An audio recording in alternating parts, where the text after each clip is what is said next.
हाँ। तो हेल्थ के बारे में जैसे आपका जो अनुभव रहा है कि अच्छी हेल्थ के लिए ऐसे कौन सी 2-3 चीज़ें हैं जिसका हमेशा ख्याल रखे आदमी कि तंदुरुस्त रहे वो, कोई ऐसा नहीं हो सकता? अभी तो हम यही बात कर रहे हैं कि हर आदमी के लिए यूनिवर्सल लॉ नहीं बन सकते। किसी आदमी का शरीर किसी चीज़ से, किसी आदमी का शरीर किसी चीज़ से, तो आदमी अपने शरीर के मुताबिक वातावरण के साथ एडजस्टमेंट करे हर एक आदमी। हमारे ये जो अस्तित्ववादी हैं ये कहते हैं कि जो लोगों ने, पुराने लोगों ने आदमी की इंडिविजुअलिटी को बिल्कुल कर दिया, जनरल लॉ बना दिए, तो आदमी उनके बीच में खिलौना बन के रह गया। तो जनरल लॉ नहीं बन सकते कोई भी।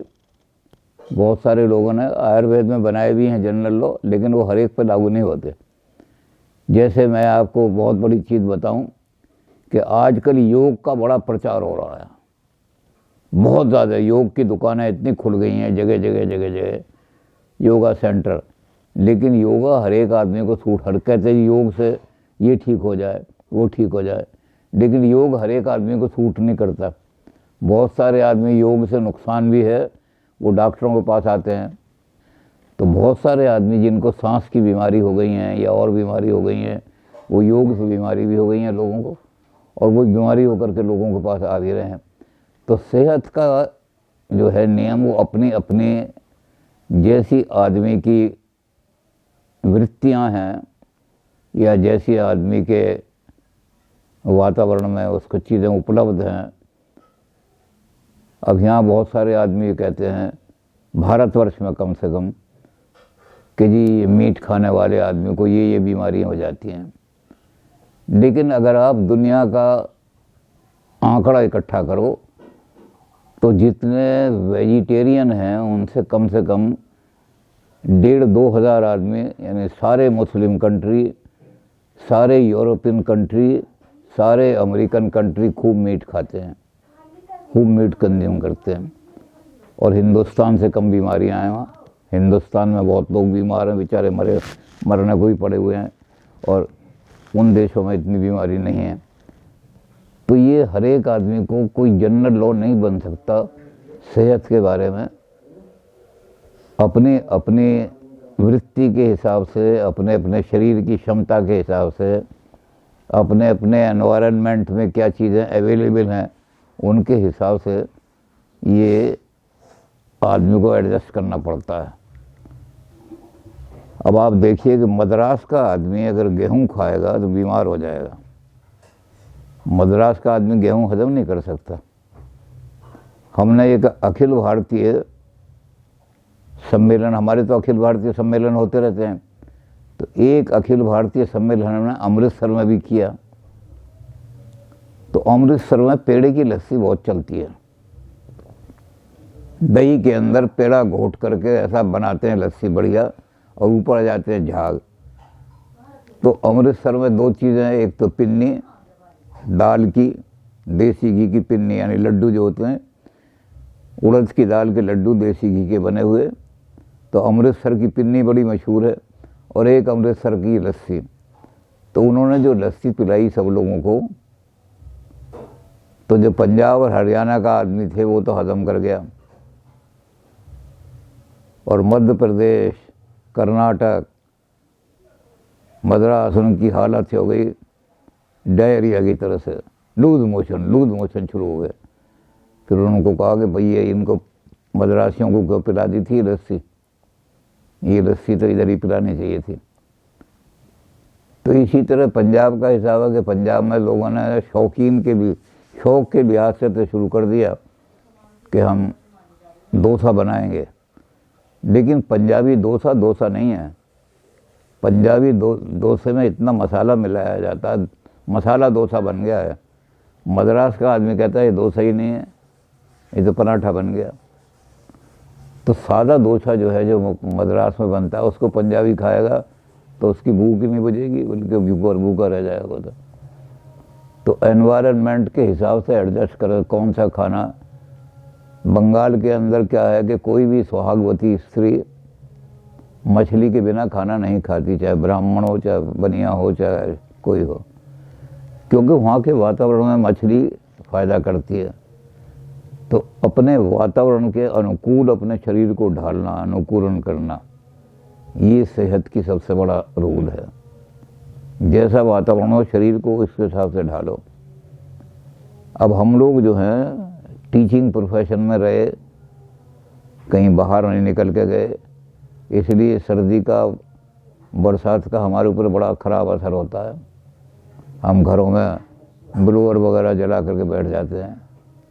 लेकिन इसी बरसात में हम जब बाहर जा कर के देख रहे हैं कि सड़कों पर काम कर रहे हैं मजदूर, उन्हें पता है कि अगर आज मैंने सड़क पर काम नहीं किया, दिहाड़ी नहीं मिली, बच्चों को रोटी मिली, तो उनका शरीर इस बारिश को भी सहन कर रहा है।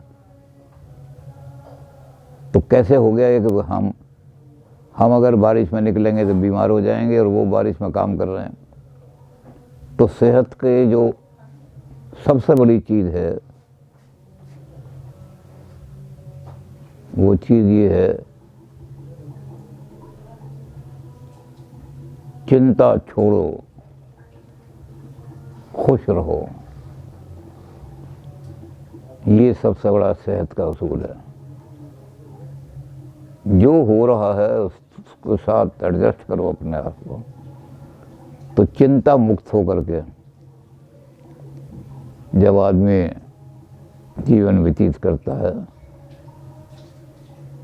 तो उसकी मुसीबतें आधी हो जाती है, तकलीफ है। इस चिंता के लिए बड़े बड़े लोगों ने अलग अलग तरीके निकाले हैं। हम भी 60 तरह की बात देखेंगे चिंता की। तो सेहत का सबसे बड़ा यही है, चीयरफुल, खुश रहो हर हाल में। सूरज कभी ना डूबे तेरा, जब तू जागे तभी सवेरा। सूरज ने कभी इंतज़ार नहीं किया कि कब दिन निकले और मैं बाहर निकलूं। सूरज कहता है जिस वक्त मैं निकल आऊँगा तभी दिन हो जाएगा। तो आदमी इस तरह से,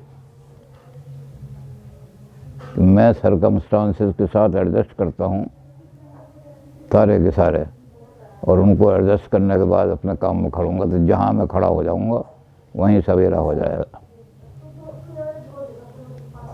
और चिंता की बात यह है कि जैसे हमने बहुत शुरू में, बहुत पहले हिंदुस्तानी इंडियन कल्चर में, इंडियन फिलोसफी में तो बहुत सारी बातें हैं ऐसी।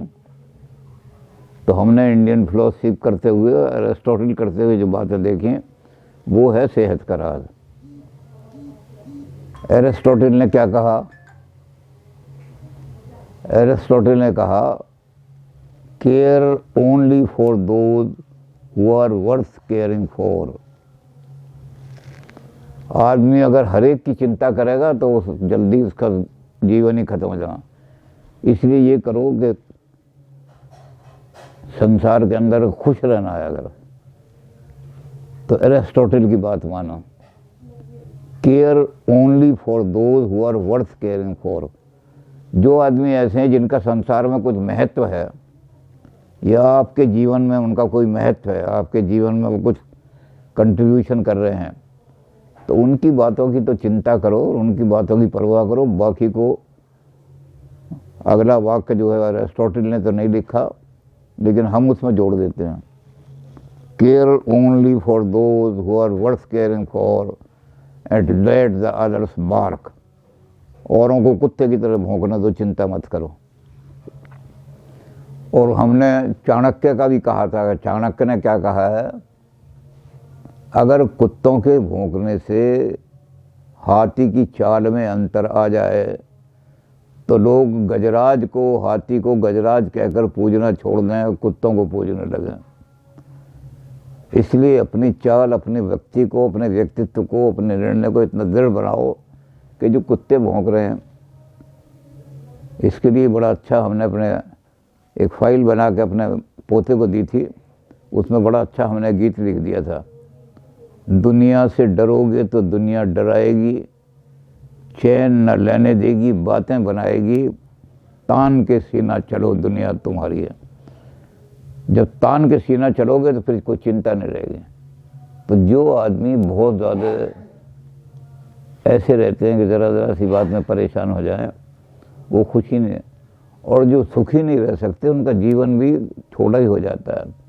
हर हालत में चीयरफुल रहोगे, कैसी हालत आए उसमें चीयरफुल रहो। तो चीयरफुलनेस जो है वो आपको हेल्दी भी रखेगी, बीमारियों से भी बचाएगी, लाइफ को भी आगे बढ़ाएगी। ये तो हमारा अपना तजुर्बा है। हमारे ऊपर ज़िंदगी में बड़ी बड़ी समस्याएं आई। रंज का खुगर होकर इंसान तो मिट जाता है रंज। आदमी को अगर रंज सहने की आदत पड़ जाए ना, हर हाल में खुशी, तो रंज का खुगर हो और इंसान तो मिट जाता है रंज। और मुश्किलें इतनी पड़ी मुझ पर के आसान हो गए। मैंने इतनी मुश्किलें झेली कि अब कोई मुसीबत मुझे मुसीबत नहीं, मुश्किल दिखा देती। अब तो हर ये क्या समस्या है, ये क्या समस्या है। एक आदमी आया जो कि जी बड़ा रोता हुआ समस्या। अरे भाई, ये भी कोई समस्या है? हमने तो ऐसी 20 समस्याएं झेली हैं। तो आदमी जब चीयरफुल मूड में रहता है ना, तो समस्याएं सब वो रंज का खुगर होता चला जाता है और समस्याएं अपने आप मिटती चली जाती हैं या घटती चली जाती हैं। इसलिए आप खुश रहिए, खूब खुश रहिए।